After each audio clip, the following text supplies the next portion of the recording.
പിന്നെ മൈൻ ചെയ്യാൻ പോകാൻ ഒക്കത്തില്ല. ഓക്കെ, അപ്പോൾ അതുകൊണ്ട് ഞാൻ അയൺ എടുക്കാതെ ഇവിടെ കോപ്പർ ലാൻഡ് വെച്ചിട്ടുണ്ട്. പിന്നെ അപ്ഡേറ്റ്സ് ഒന്ന് വന്നതെന്ന് പറഞ്ഞാൽ ഇതുകൊണ്ട് അവിടെ ഞാനൊരു മൈനിങ് ഏരിയ സെറ്റാക്കി വെച്ചിട്ടുണ്ട് കേട്ടോ. ഓക്കെ, അപ്പോൾ ഇതായിരിക്കും നമ്മുടെ ഇനി തൊട്ടത്തെ മൈനിങ് ഏരിയ. ഓക്കെ, അപ്പോൾ നമ്മൾ ഇവിടെ ആയിരിക്കും നമ്മൾ ഇനി തൊട്ട് ഡയമണ്ട് ഒക്കെ മൈൻ ചെയ്യാൻ പോണത്. ഓക്കെ, അപ്പോൾ നിങ്ങൾ ഈ ഒരു മൈനിങ് ഏരിയയ്ക്ക് നിങ്ങൾ എന്ത് 10ൽ എത്ര റേറ്റ് തരുമെന്ന് താഴെ ഒന്ന് കമൻറ്റ് ചെയ്യും. നല്ല രസമുണ്ട് കേട്ടോ. ഞാൻ ഉണ്ടാക്കിയെന്ന് പറയല്ല. അപ്പോൾ നമ്മളുടെ ആ ഒരു കേവ് കൂട്ട് നമുക്കിപ്പോൾ ആ ഒരു ഗുഹ കൂട്ട് ഇരിക്കുന്നുണ്ട് കേട്ടോ.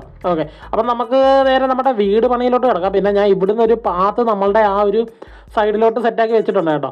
ഓക്കെ, അപ്പോൾ അതാണ്ട് ഇങ്ങോട്ടൊക്കെ നമ്മൾ സെറ്റാക്കി വെച്ചിട്ടുണ്ട്. ഓക്കെ, അപ്പം ഞാൻ വീടിൻ്റെ കുറച്ച് ഇത് ബേസ് ഞാനൊന്ന് ബിൽഡ് ചെയ്തെടുത്തായിരുന്നു. അതായത് വീടിൻ്റെ ആ ഒരു ഫൗണ്ടേഷൻ ഞാനൊന്ന് ബിൽഡ് ചെയ്തെടുത്തായിരുന്നു കേട്ടോ. ഓക്കെ, അപ്പോൾ അതുകൊണ്ട് ഇതാണ് ആ ഒരു ഫൗണ്ടേഷൻ കണ്ടോ. അപ്പോൾ ഇവിടെയാണ് ഇതിൻ്റെ മണ്ടയ്ക്കാണ് നമ്മളുടെ ആ ഒരു ബിൽഡിങ് വരാൻ പോകുന്നത്. ഓക്കെ, അപ്പോൾ ഇത് ഞാൻ ബിൽഡ് ചെയ്തതെന്ന് പറഞ്ഞാൽ ഇങ്ങോട്ട് നമ്മൾ 15 ബ്ലോക്കും പിന്നെ ഇങ്ങോട്ട് നമ്മളുടെ ഈ ഒരു സൈഡിലോട്ട് നമ്മൾ 12 ബ്ലോക്കുമാണ് എടുത്തിരിക്കുന്നത്.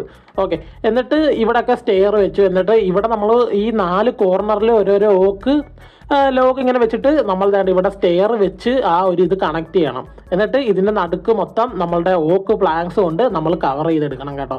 ഓക്കെ, അപ്പോൾ അതാണ്. അപ്പം നമുക്കിനി ബാക്കി ബിൽഡിലോട്ട് നമുക്ക് കിടക്കാം. ഓക്കെ, അപ്പോൾ നമുക്ക് ആദ്യം തന്നെ നമ്മളുടെ ഈ വുഡ് കുറച്ച് വുഡ് ഇരിപ്പുണ്ട്. ഇത് പോരാ, നമുക്ക് ഇനിയും ഓക്ക് ലോഗ് ഒരുപാട് വേണ്ടി വരും. അപ്പോൾ നമുക്ക് ഇനിയും കുറേ മരം വെട്ടേണ്ടി വരും കേട്ടോ. അപ്പോൾ നമുക്ക് ഇവിടെ ഒരു ഓക്ക് ലോഗ് ഞാൻ ഇങ്ങനെ പ്ലേസ് ചെയ്ത് കൊടുക്കുന്നുണ്ട് കേട്ടോ.